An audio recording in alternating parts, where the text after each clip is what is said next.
तेनालीराम की कहानियाँ। तेनालीराम का न्याय। सालों पहले कृष्णदेव राय दक्षिण भारत के जाने माने विजयनगर राज्य में राज किया करते थे। उनके साम्राज्य में हर कोई खुश था।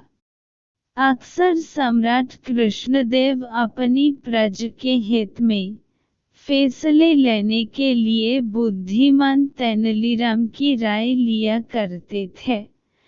तेनालीराम का दिमाग इतना तेज था कि वो हर मुसीबत का पल भर में समाधान निकाल लेते थे। एक दिन राजा कृष्णदेव के दरबार में एक व्यक्ति रोते हुए आया। उसने कहा, महाराज, मैं नामदेव पास की ही हवेली में काम करता हूँ। मेरे मालिक ने मेरे साथ धोखा किया है। मुझे न्याय चाहिए।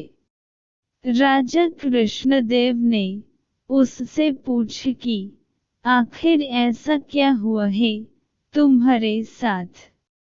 नामदेव ने राजा को बताया कि करीब 5 दिन पहले मैं अपने मालिक के साथ हवेली से पंचमुखी शिवजी के मंदिर गया था। तभी काफी तेज आंधी आने लगी।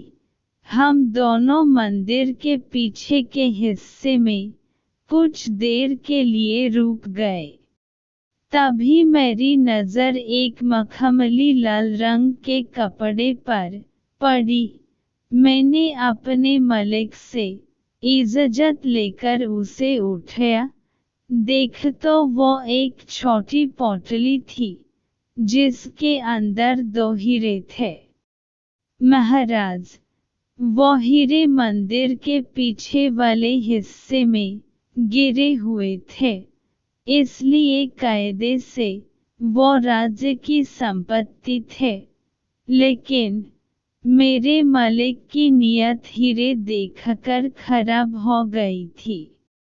उन्होंने मुझे कहा कि अगर तुम किसी को नहीं बताओगे तो आपस में हम दोनों एक एक हीरा बांट लेते हैं। मेरे मन में भी लालच आ गया था, इसलिए मैंने इस बात के लिए हाँ कर दी। हवेली पहुंचते ही मैंने जब मालिक से अपना हीरा मांगा तो उन्होंने उसे देने से मना कर दिया। मैंने सोच रखा था कि हीरा मिलते ही उसे बेचकर मैं नौकरी छोड़कर खुद का कुछ काम शुरू करूंगा, क्योंकि मालिक का रवैया मेरी तरफ अच्छा नहीं था। आगे नामदेव ने महाराज से दुखी आवाज में कहा कि मैंने 2 दिनों तक मालिक को मनने की कोशिश की, लेकिन उन्होंने मुझे हीरा देने से साफ मना कर दिया है। अब आप ही मेरे साथ न्याय कीजिए। नामदेव की बातें सुनते ही सम्राट ने तुरंत अपने सैनिकों को भेजकर अपने दरबार बुलाया।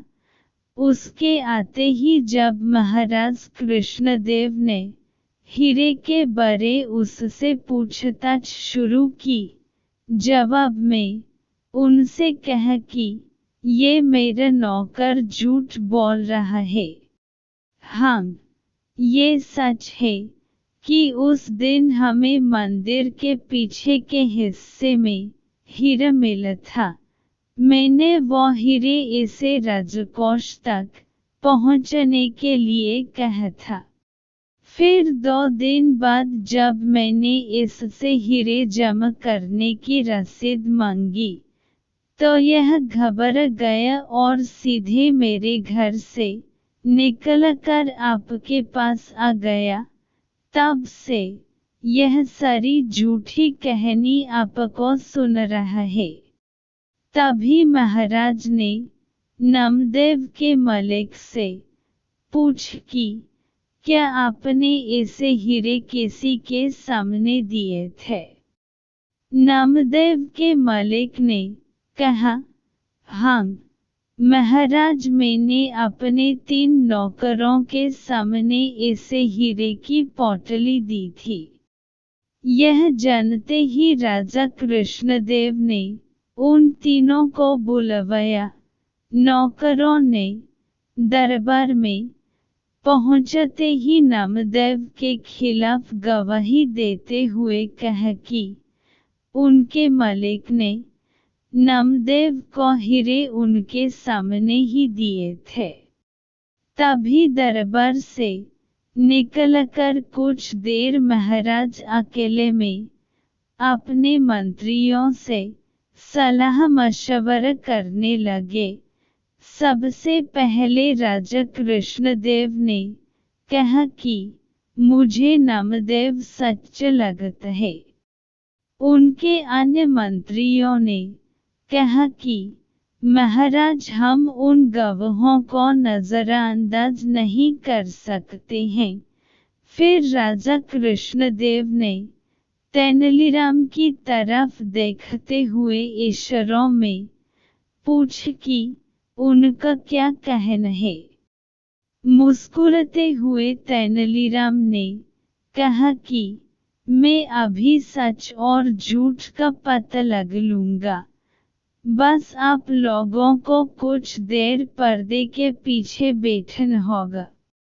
राजा ने तेनालीराम की बात सुनते ही ठीक वैसा ही किया। दूसरे मंत्री भी राजा को देखते हुए पर्दे के पीछे बैठ गए। अब तेनालीराम ने पहले गवाह को बुलवाया और हीरे के बारे में पूछा। उसने वही पुराना जवाब दिया। फिर तेनालीराम ने कहा कि ये बताओ, वो हीरे कैसे दिखते थे? क्या तुम उनका आकार इस कागज में बनकर देख सकते हो? उस गवाह ने कहा कि वो एक पोटली में थे, इसलिए पता नहीं कि वो कैसे दिखते थे। तेनालीराम ने पहले गवाह को वहीं रुकने के लिए कहकर दूसरे गवाह को बुलवाया और वही सवाल पूछा। दूसरे गवाह ने कहा, मैंने वो दोनों हीरे देखे थे। फिर उसने कुछ अजीब से चित्र बना दिए। फिर तीसरा गवाह तेनाली के सामने आया और उसने जवाब में कहा कि हीरे एक कागज में लिपटे हुए थे, इसलिए उसने उन्हें देखा नहीं। पर्दे के पीछे बैठे राजा ने तीनों गवाहों की बातें सुनी थी। सबकी अलग अलग बातों से यह स्पष्ट हो गया था कि नामदेव सच बोल रहा था और उसका मलिक झूठ। तीनों गवाह को भी समझ आ गया कि उनका झूठ पकड़ गया है। सभी ने महाराज के पैर पकड़कर उनसे माफी मांगते हुए कहा कि हमें हमारे मलिक ने झूठ बोलने के लिए मजबूर किया था। हम ऐसा नहीं करते तो वो हमें काम से निकाल देते। राजा कृष्णदेव अब सीधे दरबार गए और नामदेव के मलिक को गिरफ्तार करके उसके घर की तलाशी करने का आदेश दिया। कुछ देर बाद ही सैनिकों को उसके घर में हीरे मिल गए। बस फिर क्या था, महाराज ने हीरे जब्त कर लिए और उस पर 30,000 स्वर्ण मुद्राओं का जुर्माना लगा दिया। उसमें से राजा ने 10,000 स्वर्ण मुद्राएं नामदेव को दे दी।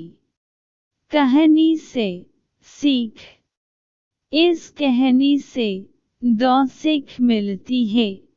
पहली किसी के साथ धोखा नहीं करना चाहिए, क्योंकि धोखे का अंजाम बुरा ही होता है। दूसरी सीख यह मिलती है कि बुद्धि से हर किसी का झूठ पकड़ा जा सकता है।